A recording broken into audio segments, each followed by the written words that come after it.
Pada saat saya cerita di tahun, umpamanya di tahun 2010 saya cerita tentang COVID-19, akan ada satu penyakit di mana saat itu orang nggak bisa keluar dari rumah. Percaya nggak? Saat cerita di tahun 2010, kamu ngayal, kamu mimpi. Bener. Saat kamu mendengar tentang informasi tentang HP yang dulu itu HP itu besar, bisa untuk membunuh perampok. Ya. Dulu kita nggak pernah membayangkan HP itu seperti ini. Dan yang harus kamu ingat, yang namanya statistik itu tidak landai, landai hanya di awal. Pijakan penemuan awal setelah fix, maka dia akan naik begini. AI yang baru beberapa waktu yang lalu hanya untuk teks GPT, sekarang sudah biasa diajak berbicara, sudah bisa diajak ngomong. Dan sekarang ini sudah bisa dimasukkan chip ini ke robot. Dan juga sudah bisa seperti manusia. Dan sekarang sudah mulai meningkat. Sudah bisa menggantikan tenaga kasir, tenaga sopir. Ini sudah mulai ada. Kemudian ini ada satu, saya mendapatkan bocoran,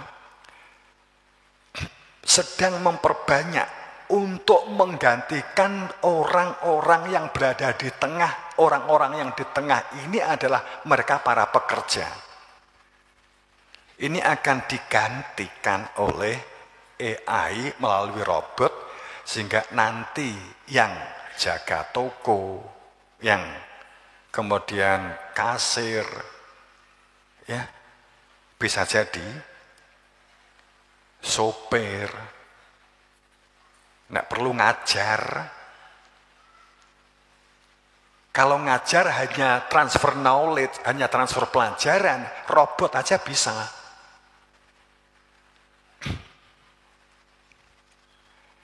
Dan gendeng lagi, kemarin saya dapat informasi bahwa sekarang ini sedang diproses AI IQ 140. Kan gitu.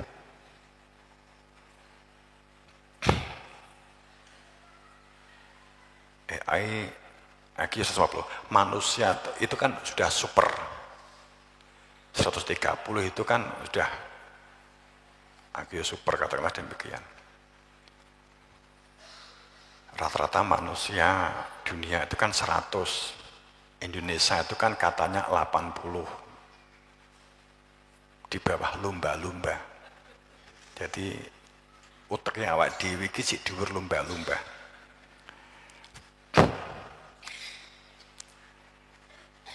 Lumba-lumba aja 90. Wong Indonesia itu hanya 85.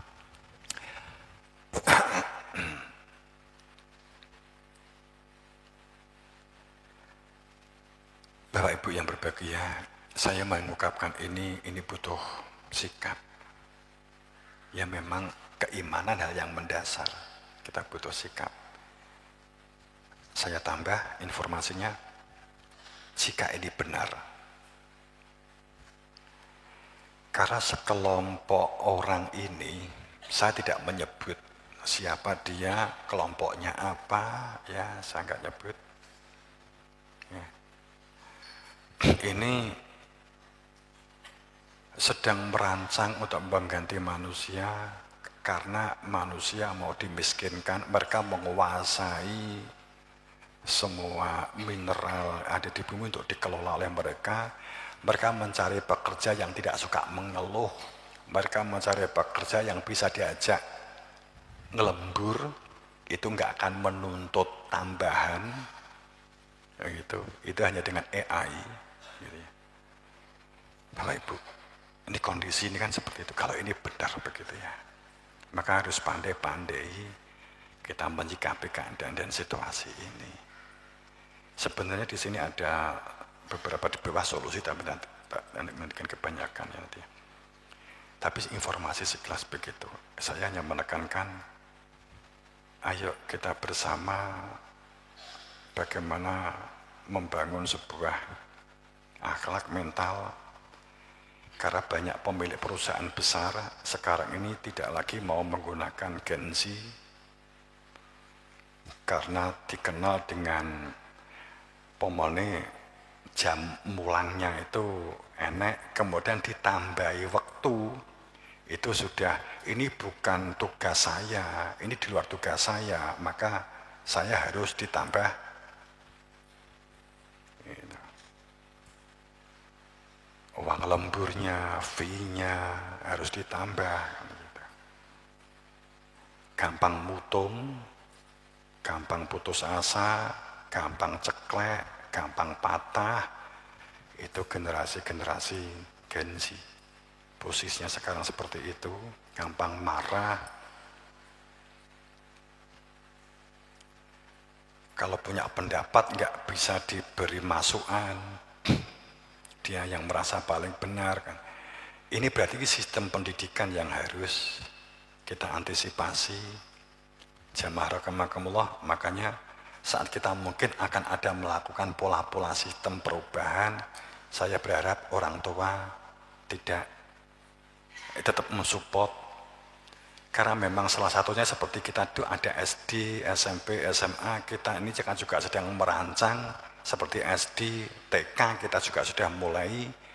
Itu kita tidak menekankan hafalan karena data statistik itu ternyata merugikan masa depannya. Ya. Cuman saya nggak berani di sini akeh musuh kinggo, gitu ya. Sedang hampir di sekolah Indonesia sekarang ini adalah semuanya hafalan. Apalagi kalau berlabel Islam, hafalan. Hafalan hanya sebagai pemantik hal-hal yang urgent, hal-hal yang perlu. Umpamane di WC jelas, ya hafalan mlebu WC. Maem bendino ya berarti hafalan, kan begitu. Banyak kan begitu. Sing urgent-urgent, kemudian perilaku untuk membentuk jiwa mandirinya, perilaku untuk memiliki akhlak dan adab sebagai budaya sampai pada kultur, ini memang sedang kita bangun di sistem kita. Ini pelan-pelan kita mengarah kepada mekanisme di sini, mekanisasi ini dengan tim pelan-pelan.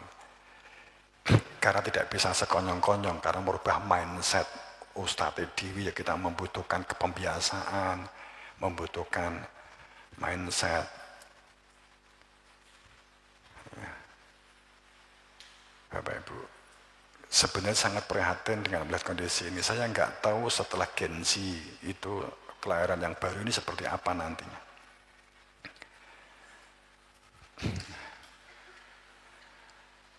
Ini hanya contoh keplasan. Ya, saya kira begitu dan hal-hal yang dapat kita antisipasi teman-teman. Ya nek jamaah wis sopo-sopo harus apa sing dipikir kan gitu ya. Ya kita menyelami keselamatan, bisanya memberikan pangestu, restu dan support. Kasihan kepada anak-anak kita, putu-putu kita ke depan. Jika kondisi ini terus, saya akan menceritakan ini aja. Walaupun kemarin sudah saya sampaikan.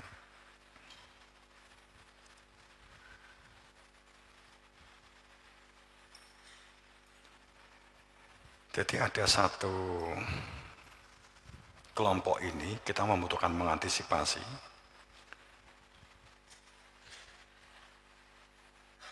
Ada satu mereka yang akan dimatikan. Manusia di muka bumi ini akan dimatikan, disingkirkan, dipinggirkan, bahkan dimatikan dengan cara mati dengan sendirinya atau dimatikan umpamanya begitu, itu adalah pertama mereka yang miskin, kedua mereka yang bodoh, ketiga mereka yang jiwanya lemah dan rapuh, ketiga mereka yang tidak bisa berpikir mendalam, tidak bisa deep of thinking, tidak bisa berpikir secara mendalam. Ini yang dimatikan. Penjelasannya begini. Mereka yang miskin adalah mereka yang tidak memiliki jiwa mandiri. Mereka yang tidak memiliki jiwa mandiri.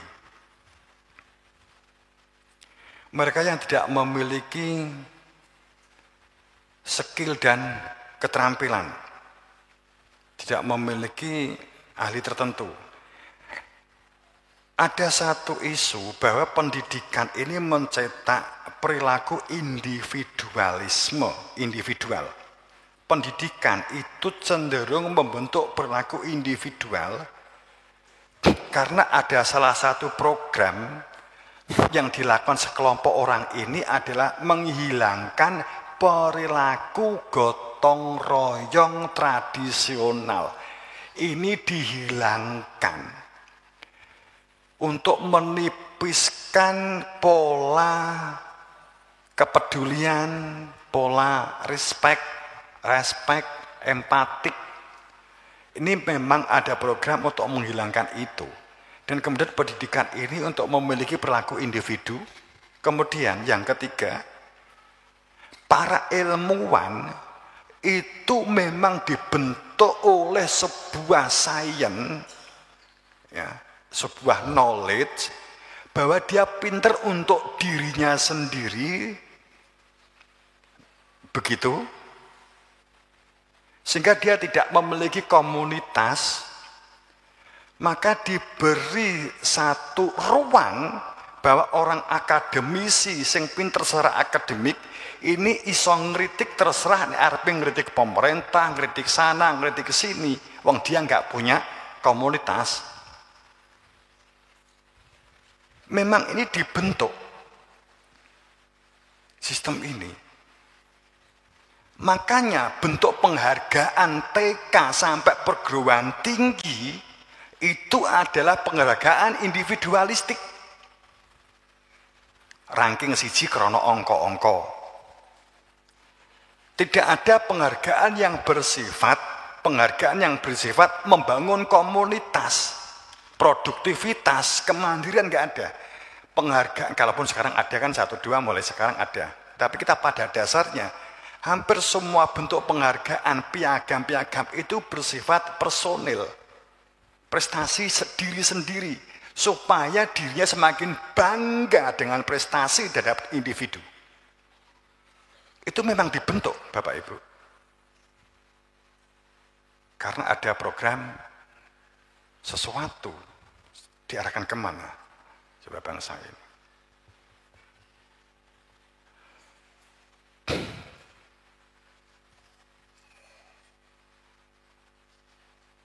Ya mungkin istilahnya kan depopulasi gitu ya. Jadi mereka yang miskin dalam pengertian mereka ini tidak memiliki skill keterampilan, mereka ini tidak bisa bertahan hidup, mereka ini tidak memiliki jiwa mandiri, tidak ada kecerdasan. Jika katakan nggak ada kecerdasan itu karena dia kalaupun punya skill nggak ada kecerdasan, hanya mengeluh. Ini yang memang dibuang. Sehingga program LGBT, program feminisme, katakanlah demikian, itu kan bagian program depopulasi. Dan seterusnya, nanti panjang lebar kalau kita jalan. Jadi itu pengertiannya miskin. Miskin bukan semata-mata, walaupun kalau mereka perspektifnya miskin itu dalam pengertian kekayaan. Tapi sesungguhnya yang dimaksud miskin di sini adalah tidak ada jiwa mandiri, tidak ada keteguhan, dan dia tidak ada kesungguhan, tidak ada komitmen, tidak ada konsisten gitu. Kemudian yang kedua, mereka yang bodoh. Mereka yang mudah dibuat perilaku halusinasi dan delusi. Mereka dibuat halusinasi dan delusi. Delusi manusia merdeka, bebas, tanpa ikatan. Ini dibentuk dari delusi surga, delusi neraka, begitu. Padahal jelas Nabi Muhammad dan para nabi tidak membangun delusi, tidak membangun halusinasi. Karena para nabi, para rasul membangun fakta persaksian. Ini kalau cerita ini panjang, mungkin kalau kita cerita agar tidak kentara, padahal kita maksudnya juga tidak menyakiti mereka-mereka ya. Tapi kalau kita ceritanya mulai sejak pasca Nabi, apalagi pasca ya, kemudian Nabi, kemudian pasca, pasti kita akan dituduh ini begitu. Kalau kita sejak Nabi Isa umpamanya begitu, karena itu terulang. Itu memang sudah ada keterlibatan sekelompok ini. Dibentuk untuk memiliki halusinasi. Beragama itu cukup dengan budaya, beragama cukup dengan sejarah. Di ayatnya itu wa ma'amani kitab. Agama itu jangan pernah berangkat dari angan-anganmu dan dari bacaan. Karena beragama itu makrifat dalam fakta. Makrifat mengenal Tuhan. Ada di antara kamu yang dapat menunjukkan supaya kamu itu makrifat itu ada, kan gitu ayatnya kan begitu. Ini kan dihilangkan sehingga halusinasi, sehingga delusi itu supaya subur. Ini dikatakan mereka bodoh dan mungkin jahil begitu ya. Tidak memiliki jiwa penghambaan. Kemudian yang ketiga, mereka yang mental dan jiwanya lemah rapuh. Tidak memiliki kegigihan, tidak memiliki kesungguhan, mudah retak, mudah pecah, mudah mengeluh.